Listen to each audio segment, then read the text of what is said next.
నీరు కదిలింపబడిన పిమ్మట మొదట ఎవడు దిగునో వాడు ఇంటి వ్యాధి గలవాడైనను బాగుపడును గనుక ఆ మంటపములలో రోగులు, గుడ్డివారు, ఊచకాలు చేతులు గలవారు గుంపులుగా పడుతుండ్రి. ఇక్కడ 38 ఏళ్ల నుండి వ్యాధి గల యొక్క మనుష్యుడు ఉండెను. యేసు వాడు పడియుడు చూచి వాడు అప్పటికి బహుకాలం నుండి ఆ స్థితిలో ఉన్నాడని ఎరిగి స్వస్థపడగొరుచున్నావా అని వారిని అడిగాను. ఆ రోగి, అయ్యా, నీళ్లు కదిలింపబడినప్పుడు నన్ను కోనేటిలోనికి దించుటకు నాకు ఎవడునూ లేడు కనుక నేను వచ్చినంతలో మరి ఒకడు నాకంటే ముందుగా దిగునని ఆయనకు ఉత్తరం ఇచ్చాడు. యేసు, నీవు లేచి నీ పరుపెత్తుకుని నడుమని వారితో చెప్పగా వెంటనే వాడు స్వస్థత నుండి తన పరుపెత్తుకుని నడిచాడు. ప్రభునందు ప్రియులరా, యోహాను సువార్త 5వ అధ్యాయము 2 నుండి 9 వచనాలు మనం ఇప్పుడు చదువుకున్నాం. ఈ వచనాలలో బేతెస్దా అనబడినటువంటి ఒక కోనేరు ఉన్నది. యెరూషలేములో గొర్రెల ద్వారము దగ్గర ఒక కోనేరు ఉన్నది. దానికి 5 మంటపములు ఉన్నాయి.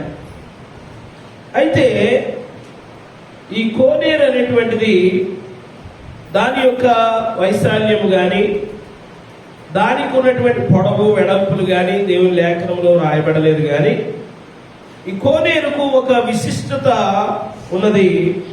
ఆ కోనేరులో ఆయా సమయములకు దేవదూత కోనేటిలో దిగి నీళ్లు కదిలించడం ఉంటుందట. జాగ్రత్తగా వినండి ప్రియులరా, ఇది ఒక కోనేరు.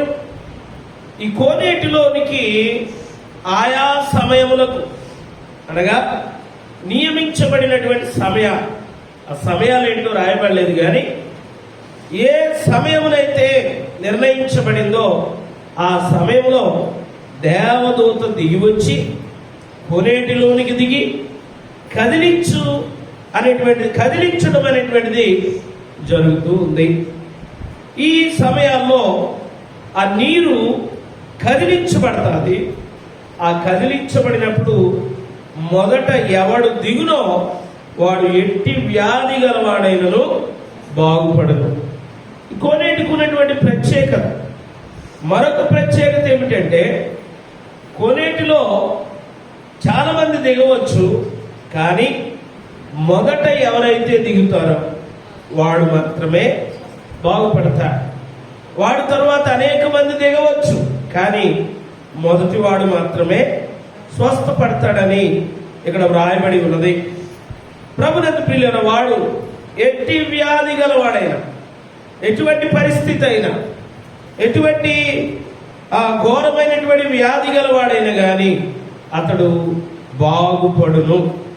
మరి ఈ విషయాన్ని తెలుసుకున్నటువంటి అనేక మంది రోగులు, గుడ్డివారు, కుంటివారు, ఊచకాలు చేతులు కలిగిన వారు గుంపులుగా అక్కడకు ఉన్నారట, పడి ఉన్నారు. చూసారా ప్రియుల? అంటే ముందు నేను దిగాలి అనేటువంటి ఆలోచనతో ఎక్కడ నుండో ఆ సమయానికి బయలుదేరి వస్తే మనం ముందుగా దిగలేమేమోనని చాలా మంది అదే స్థలంలో పడి ఉన్నారు అని అంటే మరి ఎదురు చూస్తా ఉన్నారు. ఆ యొక్క కోనేటిలో దిగడానికి ఎదురు చూస్తా ఉన్నారు. కోనేటిలో దిగడానికి కనిపెడుతూ ఉన్నారు. ప్రభునందు ప్రియులరా, అయితే ఎవడు ముందు దిగుతున్నాడో వాడు మాత్రం బాగుపడి అక్కడ నుండి వెళ్ళిపోతా ఉన్నాడు. మరి ఆలస్యంగానో తరువాత లేకపోతే నిర్లక్ష్యంగానో దిగినటువంటి వారేమో అక్కడే పడి ఉండడాన్ని మనం చూస్తూ ఉన్నాం. సరే ప్రియులరా, మరి వీటి యొక్క ఈ కోనేటి యొక్క పరిస్థితిని బట్టి ఆత్మీయముగా మనము ఆలోచన చేసినప్పుడు ఈ కోనేరు పేరు బేతెస్దా. ఈ బేతెస్దా అనేటువంటి కోనేరు అక్కడ ఉన్నది. కానీ ఆ కోనేరుకు ఉన్నటువంటి గొప్ప ప్రత్యేకత ఏమిటంటే ఎవరైనాను దానిలో దిగితే వాడిని ఆ కోనేరు బాగుపరుస్తుంది. ఎటువంటి వ్యాధి ఉన్నా, ఎటువంటి రోగమైనా, ఏ విధమైనటువంటి పరిస్థితి అయినా అతనిని బాగుపరచగలిగినటువంటి గొప్ప కోనేరుగా ఈ కోనేరు చెప్పబడింది.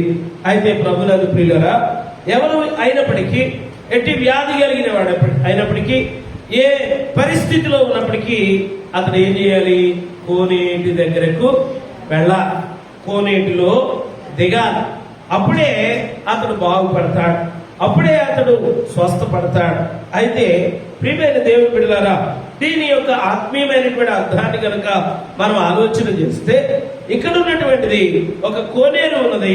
ఆ కోనేరు స్వస్థపరుస్తుంది, ఆ కోనేరు బాగుపరుస్తుంది, ఎట్టి వ్యాధినైనా గాని స్వస్థపరుస్తుంది. అయితే ప్రియులరా, అందులో మొట్టమొదటిగా దిగిన వాడిని మాత్రమే అది బాగు చేస్తుంది.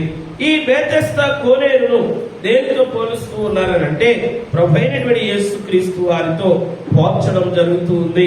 ఆధ్యాత్మికమైనటువంటి అర్థాన్ని మనం తీసుకున్నప్పుడు ప్రియులరా, మరి ఆ యొక్క కోనేరు అయితే అది ఎక్కడుందో అక్కడే ఉంది. ఈ రోగం కలిగిన వాడే కోనేటి దగ్గరికి వెళ్ళాలి. కానీ మన ప్రభు అయితే మనల్ని స్వస్థపరచడానికి, మనలను రక్షించడానికి ఆయనే మన కొరకు మన దగ్గరకు ఈ లోకానికి దిగి వచ్చారు. ఇక్కడ ఉన్నటువంటి ఈ కోనేరు అయితే, ఆ కోనేరు ఒక చోటే స్థిరంగా ఉంది.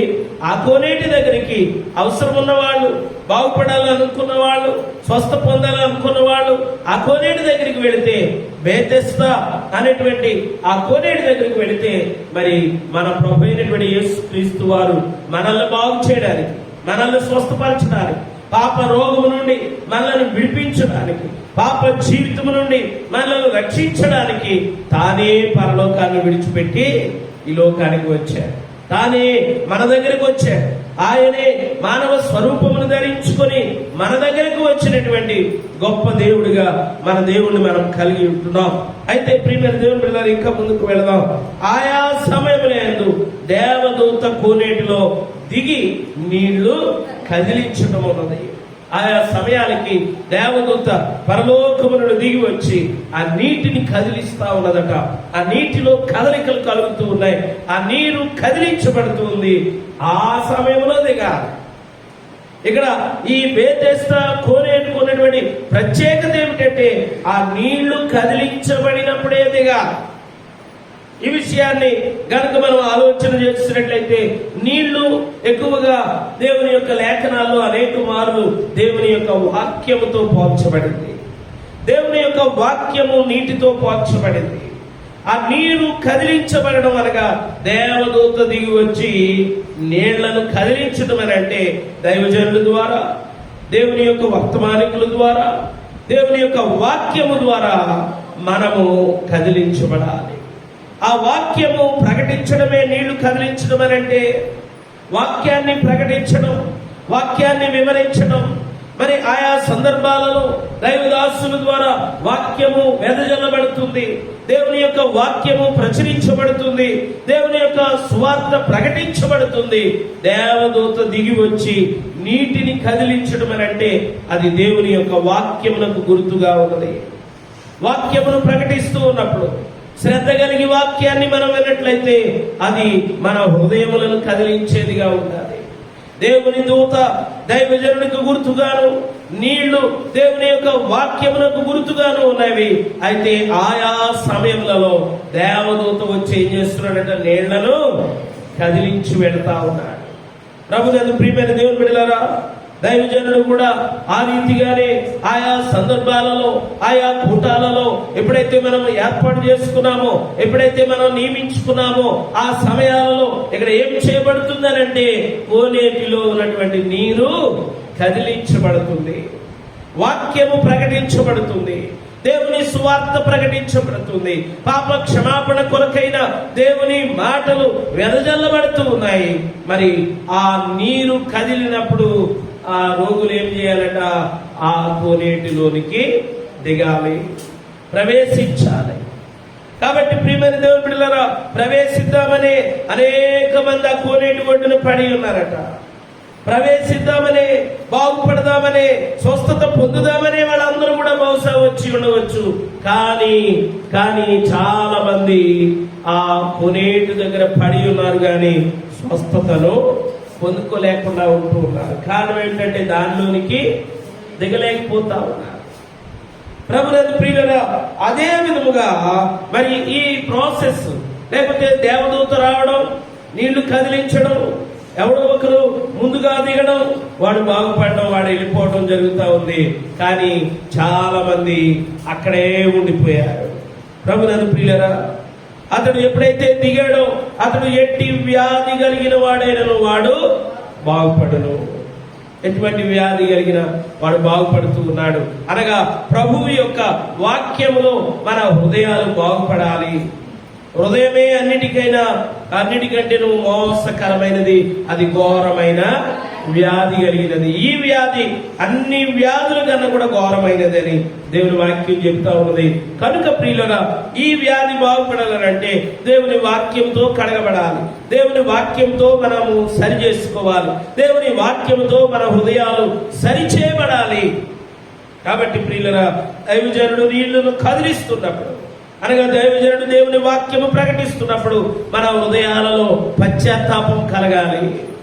దేవుని కొరకు జీవించగలుగుతున్నామా? దేవుని బాటలో నడవగలుగుతున్నామా?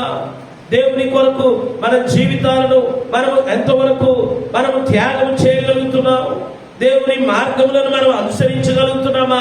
మన స్వంత చిత్తాన్ని, స్వంత ఆలోచనల ప్రకారం మనం వెళ్ళిపోతున్నామా? దేవుని వాక్యము కదిలించబడినప్పుడు మన హృదయాలు పశ్చాత్తాపములకై ముందుకు వెళ్ళాలి.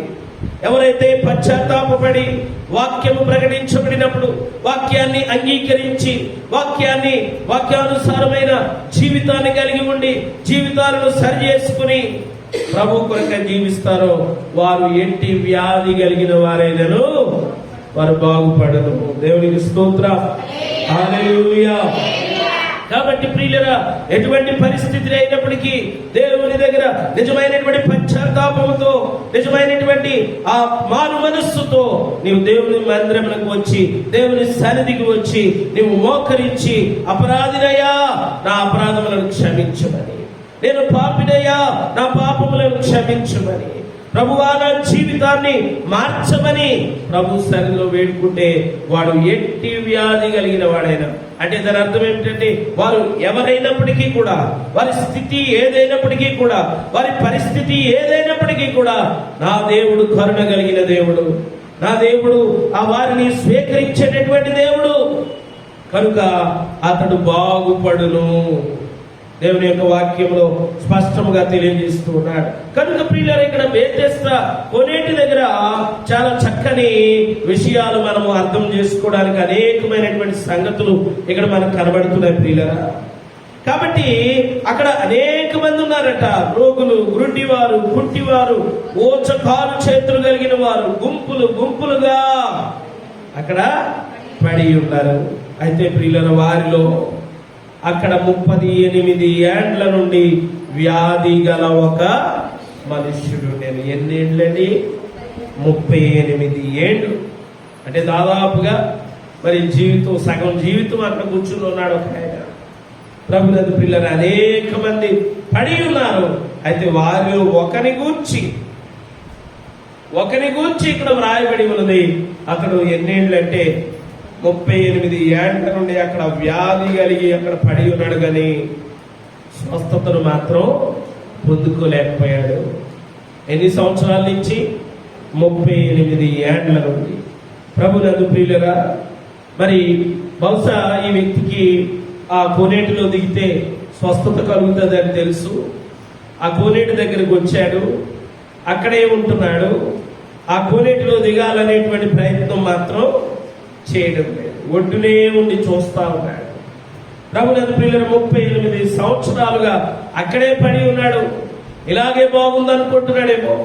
ఒకవేళ ప్రభునందు ప్రియులరా, అతడు గనక దానిలో ప్రవేశించడానికి ప్రయత్నం చేసినట్లయితే 38 ఏళ్లలో ఏదో ఒక రోజున తప్పనిసరిగా అందులో దిగేవాడు, స్వస్థతను పొందుకునేవాడు. 38 సంవత్సరాలుగా కోనేటి ఒడ్డున పడి ఉన్నాడు తప్ప స్వస్థతను మాత్రం పొందుకోలేకపోయాడు. కారణం ఏమిటంటే ఒడ్డునే ఉన్నాడు తప్ప లోపలికి రాలేదు, దిగలేదు, కోనేటిలో దిగలేదు. ప్రియమైన దేవుని బిడ్డలారా, నిజమే, 38 సంవత్సరాలు అంటే చాలా, బహుశా అక్కడ పడి ఉన్న వాళ్ళందరిలోనూ ఈయనే సీనియర్ అయి ఉండొచ్చు. ఈయనే చాలా అనుభవం కలిగిన వాడై ఉండొచ్చు. చాలా సంవత్సరాల క్రితమే బేతెస్దా అనే ఒక కోనేరుంది, అక్కడ బాగుపడవచ్చని ఇతనికి తెలిసి ఉండవచ్చు. ప్రభునందు ప్రియులారా, దీనిని కూడా మనం అన్వయించుకున్నట్లయితే యేసు రక్షకుడని మనకు చాలా సంవత్సరాలకు పూర్వమే తెలిసి ఉండవచ్చు. ఆయన రక్షించగలిగిన దేవుడని, ఆయన పాపులను క్షమించగలిగిన వాడని, పాపములను క్షమించడానికి అధికారము కలిగిన వాడని, పరలోక రాజ్యమును చేర్చగలిగిన వాడని మనకి ఎప్పుడో తెలుసు. మరి కొంతమంది అయితే మరి మన పితరులే ప్రభువును నమ్ముకున్నటువంటి వారుగా కొంతమంది మనం ఉన్నాం. మరి అలాంటి పరిస్థితిలో కొన్ని సంవత్సరాలుగా ప్రభువును ఎరిగి ఉన్నప్పటికీ మారు మనసు లేని జీవితాలు, దేవునికి పూర్తిగా సమర్పించని జీవితాలు, దేవునికి లోబడని జీవితాలు, దేవునికి జీవితాన్ని సమర్పించినటువంటి జీవితాలు ఉన్నట్లయితే ఆ జీవితాలు ఎలా ఉన్నాయంటే 38 సంవత్సరాలుగా కోనేటి ఒడ్డున ఉన్నాడు కానీ అతని జీవితంలో ఏ మార్పు కూడా రాలేదు. స్వస్థత పొందుకోలేకపోయాడు, దేవుని కృపను పొందుకోలేకపోయాడు, బాగుపడలేకపోయాడు. కారణం ఏమిటంటే అతడు కోనేటిలోనికి ప్రవేశించలేదు. అలాగనే ఒకవేళ మన జీవితాలు కూడా ఉన్నాయేమో, మనల్ని మనమే పరిశీలన చేసుకోవాలి. ప్రభు గురించి తెలుసు, ప్రభు శక్తి తెలుసు, ప్రభు ఎంత గొప్పవాడో తెలుసు, ప్రభువును రుచి చూచాము, ఆయన ఆశ్చర్య కార్యములు తెలుసు, ఆయన అద్భుత కార్యములు తెలుసు, ఆయన గొప్పవాడని తెలుసు. తెలిసినప్పటికీ మరి ప్రవేశించలేకపోతున్నామేమో, సంపూర్ణమైనటువంటి సమర్పణ మనల్ని మనం చేసుకోలేకపోతున్నామేమో. ఇదే భక్తి, ఇలా చాలులే, ఈ మాత్రం చాలులే అనేటువంటి ఆలోచనలతో కనుక మనము జీవిస్తూ ఉంటే మనం ఎలా ఉన్నామంటే ఒడ్డున ఉన్నటువంటి వాడి వలెనే ఉన్నాము తప్ప లోనికి ప్రవేశించిన వారిగా మనం ఉండలేం. కాబట్టి మన యొక్క జీవితాలు పూర్తిగా మారాలి. 38 సంవత్సరాలు మరి మనము బాప్తిస్మం తీసుకునే ఎన్ని సంవత్సరాలు అయిందో, ప్రభువును తెలుసుకునే ఎన్ని సంవత్సరాలు అయిందో, మన జీవితాలలో ప్రభు ఇచ్చేటటువంటి ఆశీర్వాదాలు ఇంకా ఎందుకు పొందుకోలేకపోతున్నామో ఒకసారి మనం గమనించాలి. ఈ వ్యక్తి కోనేరులో దిగితే బాగుపడతారని తెలుసు, కోనేటి దగ్గరికి వచ్చాడు, కానీ కోనేటి లోపలికి దిగడం లేదు. కాబట్టి ప్రియమైన దేవుడు అతని వ్యాధి బాగుపరుచుకోలేకపోయాడు, స్వస్థపరచుకోలేకపోయాడు. కాబట్టి ప్రియులరా, ఇతనిని ప్రభువు చూచాడటండి. దేవునికి స్తోత్రం, హల్లెలూయా. మరి అతని స్థితి ఏదైనప్పటికీ కూడా అటువంటి స్థితిలో ఉన్నటువంటి వ్యక్తిని మనుషులు ఎవరు పట్టించుకోకపోయి ఉండొచ్చు. ఎందుకంటే అతని మాటల్లో తర్వాత మాటల్లో ఉంటున్నాం, నన్ను దించడానికి ఎవరు కూడా లేడంటాడు, నాకు సహాయం చేయడానికి ఎవరు కూడా లేదంటాడు. అంటే ఈ వ్యక్తి 38 సంవత్సరాలుగా అక్కడ పడి ఉన్నప్పటికీ ఎవరు బహుశా అతనిని చూచి ఉండలేదు. అంటే ఎవరు కూడా అతని గురించి కేర్ తీసుకోలేదు, ఎవరు కూడా శ్రద్ధ వహించలేదు. కానీ ప్రభు అయితే ఏం చేశాడో తెలుసా? యేసు వాడు పడి ఉండుట చూచెను. ప్రభునందు ప్రియమైన దేవుని బిడ్డలారా, వాడు పడి ఉండుట చూచెను అనేటువంటి మాటను మనం జాగ్రత్తగా మన జీవితాలకు అన్వయించుకోవాలి. నిజమే, మనం కూడా కొన్ని సందర్భాల్లో మనుష్యులు మనల్ని చూడని వారిగా ఉండవచ్చు. మన యొక్క పరిస్థితి, మన బాధ, మన వేదన ఎవరు కూడా చూడని వారిగా, ఒకవేళ మనం విడిచిపెట్టబడిన వారిగా ఉండవచ్చు. కానీ నీ స్థితి ఏదైనా, నీ పరిస్థితి ఏదైనా నిన్ను చూచే దేవుడు ఒక ఆయన ఉన్నాడు. ఈ వ్యక్తి 38 సంవత్సరాలుగా పడి ఉండటము ఎవరు చూశాడు? ప్రభు అయినటువంటి యేసయ్య చూచి ఉన్నాడు. ప్రభు అయినటువంటి యేసయ్య చూసి ఏం చేశాడు? వాడక్కడ బహుకాలము నుండి ఆ స్థితిలో ఉన్నాడని ప్రభువు ఎరిగి ఉన్నాడు. అంటే అతని స్థితి ఎంత కాలముగా వేదన అనుభవిస్తున్నాడో, ఎంత కాలముగా బాధపడుతున్నాడో, ఎంత కాలముగా స్వస్థత లేకుండా ఉన్నాడో, ఎంత కాలముగా ఆశీర్వాదం పొందలేకుండా ఉంటున్నాడో, ఎంత కాలముగా దేవునికి పూర్తిగా తనను తాను సమర్పించుకోలేకుండా ఉంటున్నాడు. ఉంటున్నాడో, ఎంతకాలముగా ఆశీర్వాదము పొందలేకుండా ఉంటున్నాడో ప్రభువు చూచాడు. ఆయన తెలుసు.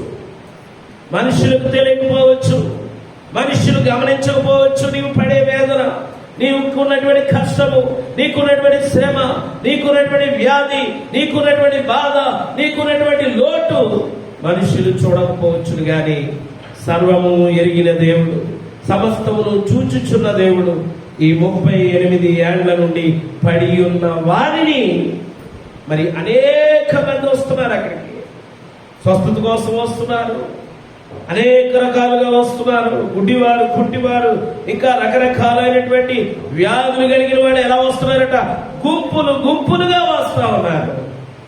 ఎవరు కూడా ఈయన్ని గమనించలేదు. కానీ ప్రభు అయినటువంటి యేసుక్రీస్తు వారు ఆయనను గమనించాడు, ఆ వ్యక్తిని గమనించాడు, ఆ వ్యక్తిని చూచాడు, అతని పరిస్థితిని చూచాడు.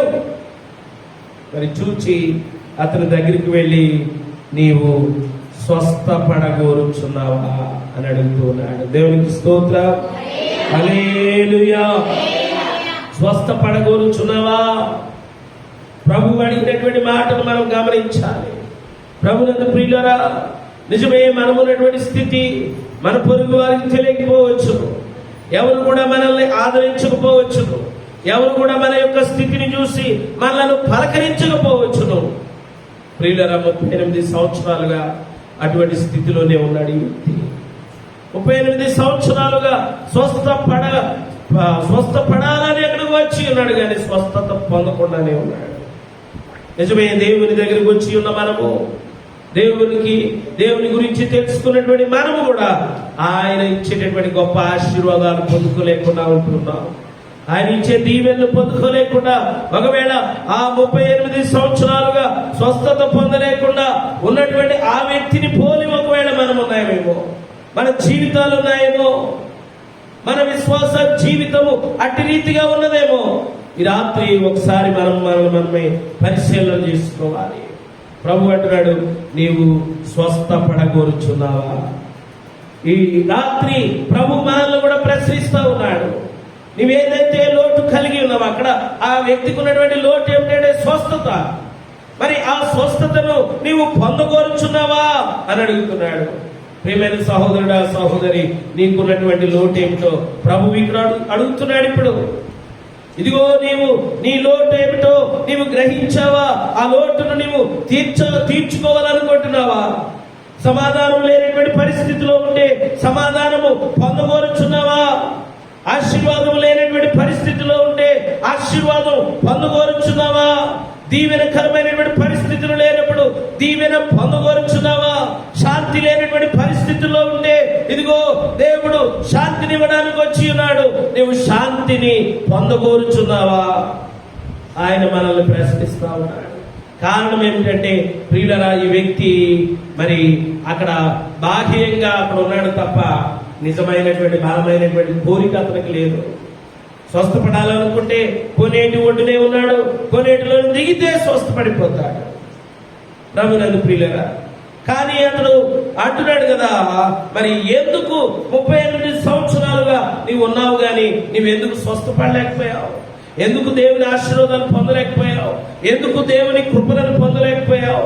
ఎందుకు నీవు ఇంకనూ ఒడ్డునే ఎందుకు ఉండాల్సి వచ్చింది? ఇంకనూ రోగిగానే ఎందుకు ఉండాల్సి వచ్చింది అని అడిగితే ఆయన అంటున్నాడు, అయ్యా, నీళ్లు కదిలింపబడినప్పుడు నన్ను కోనేటిలోనికి దించడానికి నాకు ఎవడును లేడు అని అంటున్నాడు. నీళ్లు కదిలించబడటం కూడా ఇతనికి తెలుసు, అందుకే ఆ విషయం కూడా చెప్తా ఉన్నాడు. నీళ్లు కదిలించబడినప్పుడు నన్ను కోనేటిలోనికి దించేవారు ఎవరు కూడా లేరు అని అక్కడ ఒక మాట తెలియజేస్తూ ఉన్నాడు. గనుక నేను వచ్చునంతలో మరి ఒకడు నాకంటే ముందుగా దిగునని ఆయనకు ఉత్తరం ఇచ్చాను. ఎందుకంటే మరి ముందు దిగిన వాడే అక్కడ స్వస్థపడతాడు. అక్కడ ఉన్నటువంటి ప్రత్యేకత అది.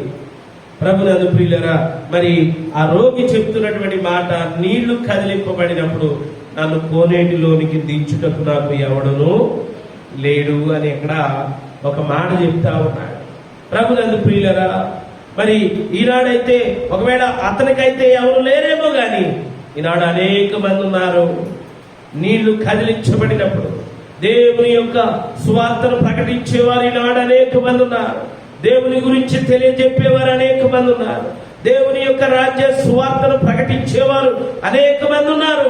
అయితే వారి సహకారం తీసుకుని, వారు చెప్పినటువంటి వాక్యములను మన హృదయాలలో భద్రపరుచుకుని మనము ఆ కోనేటిలోనికి దిగవలసినటువంటి వారమై ఉన్నాం. అంత మాత్రమే కాదు, మరొక సాకు కూడా చెప్తున్నాడు. ఏంటంటే, నేను వెళ్ళేలోపే మరొకడు దిగిపోతున్నాడు, నేను వెళ్ళలేకపోతున్నాను అనే విషయం కూడా ఇక్కడ అతను అంగీకరిస్తా ఉంటాడు. అంటే త్వరపడి వెళ్ళడం లేదు, ఇతడు ముందుగా కాచుకుని ఉండడం లేదు, లేదా సిద్ధబాటు లేకపోవడాన్ని ఇక్కడ మనం గమనిస్తా ఉన్నాం. నిజమే ప్రియులరా, మనము సిద్ధబాటును మనం కలిగి ఉండాలి. దేవుని కృపను పొందుకోవాలనంటే మనలో సిద్ధబాటు ఉండాలి.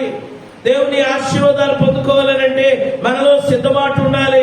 దేవుని మందిరానికి రావడానికి, దేవుని స్తుతించడానికి, దేవుని ఆరాధించడానికి, దేవుని ప్రార్థించడానికి, దేవుని కార్యాలు చేయడానికి నీలో సిద్ధబాటు ఉందా? అటువంటి సిద్ధబాటు ఇతరులు మనకు కనబడటం లేదు. కొన్ని సందర్భాల్లో మనం కూడా అటువంటి సిద్ధబాటు లేని వారిగానే మనం ఉంటాం. సిద్ధబాటు ఉండాలి దేనికైనా కానీ.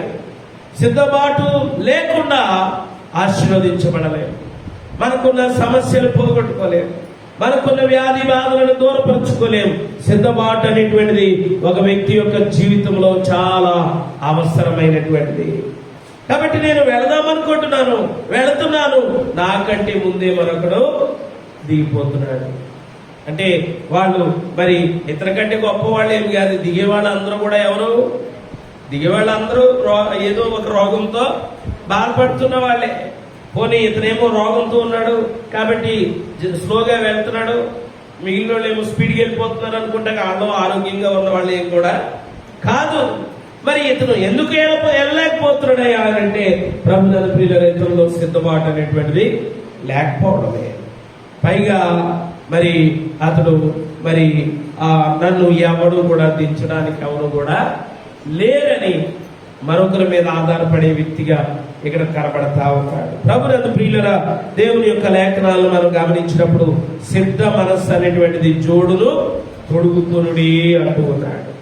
అయితే అప్పుడు ప్రభువు వారి యొక్క స్థితిని చూసి జారిపడి 38 సంవత్సరాలుగా నీవు స్వస్థత పొందకుండా ఉన్నావా అని అతని యొక్క పరిస్థితిని చూసి జారిపడి నీవు లేచి నీ పరుపెత్తుకుని నడవమని ఆ వారితో చెప్పగా వెంటనే వాడు స్వస్థత నుండి తన పరుపెత్తుకుని నడిచెను. దేవునికి స్తోత్రం, హల్లెలూయా. అప్పుడు ప్రభువు ద్వారా వాడక స్వస్థత పొందిన వాడిగా మనం చూస్తూ ఉన్నాం. కనుక ప్రియమైన దేవుని బిడ్డలారా, ఈ వాక్య భాగంలో మనం గమనించవలసినటువంటివి చాలా విషయాలు ఉన్నాయి. వాక్యము కదిలించబడినప్పుడు మనము దానిని అంగీకరించే వారిగా మనం ఉండాలి. నీళ్లు కదిలించబడినప్పుడు రోగి ఆ నీటిలోనికి దిగాలి, కోనేటిలోనికి దిగాలి. అనగా వాక్యము కదిలించబడినప్పుడు వాక్యాన్ని అంగీకరించే వారిగా ఉండాలి, వాక్యాన్ని హృదయంలోనికి చేర్చుకునే వారిగా ఉండాలి, వాక్యానుసారమైనటువంటి జీవితాన్ని పాటించే వారిగా మనం ఉండాలి. వాక్యములో దేవుడు ఏదైతే చెబుతున్నాడో, ఏ విధముగా జీవించమంటున్నాడో, ఏ విధముగా నడుచుకోమని చెప్తున్నాడో ఆ రీతిగా మనము వాక్యమును అనుసరించే వారిగా మనం ఉండాలి. తదుపరి మాట ఏమిటంటే, దీని నుండి మనం గుర్తు చేసుకోవాల్సింది 38 ఏండ్ల నుండి అక్కడే ఉన్నాడు కానీ స్వస్థతను మాత్రం పొందుకోలేకపోయాడు. నిజమే, కొన్ని సందర్భాల్లో మనము అనుకుంటూ ఉంటాం ఏమనంటే, నేను చాలా సంవత్సరాలైంది బాప్తిసం తీసుకున్నాను, లేకపోతే నేను చాలా కాలం క్రితమే ప్రభువుని ఎరుగుదును అనేటువంటి ఆలోచన మనం కూడా కలిగి ఉంటాం. అయితే మరి ఇతడు కూడా 38 ఏండ్ల నుండి చాలా సీనియర్, చాలా ఏళ్లుగా కోనేరు గురించి తెలుసు, దేవదూత నీళ్లు కదిలిస్తాడని తెలుసు, ఆ కోనేటిలోనికి దిగితే స్వస్థ పొందుతానని తెలుసు. కానీ 38 సంవత్సరాలుగా అతడు ఆ స్వస్థతను పొందలేకుండానే ఉండిపోయాడు. ప్రభునందు ప్రియమైన దేవుని బిడ్డలారా, ఒకవేళ ప్రభు మనకి ఎప్పుడో తెలిసి ఉండొచ్చు, చిన్నప్పటి నుంచి వాక్యం తెలిసి ఉండొచ్చు, కానీ మరి మన జీవితాలు మారినవా? మన జీవితాల్లో మారు మనస్సు అనేటువంటిది నిజముగా మనం కలిగి ఉన్నామా? మన క్రియలు మారినవా? మన మాటలు మారినవా? మన యొక్క ఆలోచనలు మారినవా? మన యొక్క జీవితము ప్రభువుకి సాక్షిగా మనం జీవించగలుగుతున్నామా? సమాజము మన పేరు చెప్పినప్పుడు మన యొక్క సాక్ష్యం ఏమై ఉన్నది? సమాజంలో మనల్ని గూర్చి ఏమని ప్రభువు మహిమపరచబడుతున్నాడా? ఒకవేళ మనల్ని బట్టి ప్రభు నామము అవమానపరచబడుతుందా? 38 సంవత్సరాలుగా ఈ వ్యక్తి అక్కడే ఉన్నాడు, అలాగే ఉన్నాడు. అంటే మార్పు లేదు, మారు మనస్సు లేదు, దేవునికి జీవితాన్ని సమర్పించడం లేదు. కానీ అన్నీ తెలిసిన గొప్ప సీనియర్గా ఉన్నాడు. 38 సంవత్సరాలుగా కోనేటి ఒడ్డునే ఉన్నాడు, కానీ అతని జీవితంలో మార్పు మాత్రం జరగలేదు. ప్రభునందు ప్రియులరా, దేవుని ఎరిగి ఉన్నాము. మన చిన్నప్పటి నుండి కూడా దేవుని ఎరిగి ఉన్నది మన ధన్యత, గొప్ప విషయమే. అయితే ప్రియమైన దేవుని ద్వారా ఇక్కడ ఒక వ్యక్తి చెప్తున్నాడు, ఏమంటున్నాడు? నేను వెళదామనుకునే లోపు మరి ఒకడు వచ్చి వెళ్ళిపోతున్నాడంటే, ప్రియమైన దేవుని ద్వారా మనకు ప్రభు ఎప్పటి నుండేవో తెలుసు. ప్రభువు గురించి విన్నాం, వాక్యాన్ని ఎరిగి ఉన్నాం, వాక్యాన్ని ఎంతగానో తెలిసిన వారిగా, గొప్ప జ్ఞానము కలిగిన వారిగా ఉన్నాము. కానీ మనం ఆశీర్వదించబడడానికంటే ముందుగా ఇప్పుడిప్పుడే ప్రభువుని ఎరిగినటువంటి వారు వారి జీవితాలు మార్చుకుని, ఇప్పుడే ప్రభు గురించి తెలుసుకున్న వారు వారి జీవితాలు పూర్తిగా ప్రభువుకు సమర్పించుకుని గొప్ప ఆశీర్వాదాలు పొందుకోగలుగుతూ ఉన్నారు. కనుక మన జీవితాలు ఎలా ఉన్నాయో ఈ వ్యక్తి ద్వారా మనల్ని మనము పరిశీలన చేసుకోవాలి. కనుక ఇక్కడ ప్రభువు చెప్పుచున్నటువంటి అడుగుచున్నటువంటి మాట, నీవు స్వస్థత పొందగోరుచున్నావా? అంటే నిజముగా బలమైన కోరిక నీలో ఉన్నదా? నేను ప్రభు కొరకు జీవించాలి, ప్రభు దీవెనలు పొందుకోవాలి, ప్రభు ఆశీర్వాదాలు నేను, నా బిడ్డలు, నా కుటుంబము పొందుకోవాలని ఆశ నిజముగా నువ్వు కలిగి ఉన్నట్లయితే నువ్వు దాని కొరకు పాటుపడేవాడిగా ఉంటావు, నీవు దాని కొరకు కృషి చేసేవాడిగా ఉంటావు, నీవు దాని కొరకు నీ జీవితాన్ని మార్చుకుని ప్రభు కొరకై జీవించేవారిగా మనం ఉంటాం. కాబట్టి ప్రియమైన దేవుని బిడ్డలారా, మరి ఈ వ్యక్తిని బట్టి మనం గమనించవలసినటువంటి అనేకమైనటువంటి సంగతులు ఉన్నాయి. వాళ్ళ మీద వీళ్ళ మీద మరి ఏవేవో సాకులు చెప్పడం కాదు. ఇతడు అక్కడికి వచ్చాడు, స్వస్థత పొందాలనుకున్నాడు, ఆ కోనేటిలో దిగాలి.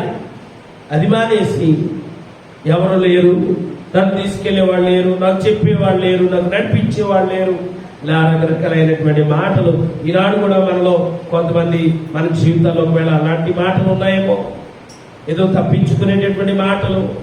లేకపోతే ఇతడు అంటాడు కదా, నేను వచ్చేటంతలో మరి ఒకడు నాకంటే ముందుగా వెళ్ళిపోతా ఉన్నాడు. మరి ముందు ఎవరికి తెలిసింది? సువార్త ముందు ఎవరు విన్నారు? దేవుని గురించి ముందు ఎవరికి తెలుసు? ప్రభునందు ప్రియులను ప్రవేశించలేకపోతా ఉన్నారు చాలా మంది. నాడు ప్రభువులో ఇంకా ప్రవేశించలేకపోతున్నారు, ప్రభువుని ఇంకా అంగీకరించలేకపోతూ ఉన్నారు. మరి ఈ 38 సంవత్సరాల వ్యక్తి కూడా అలాగే ఉండిపోయాడు.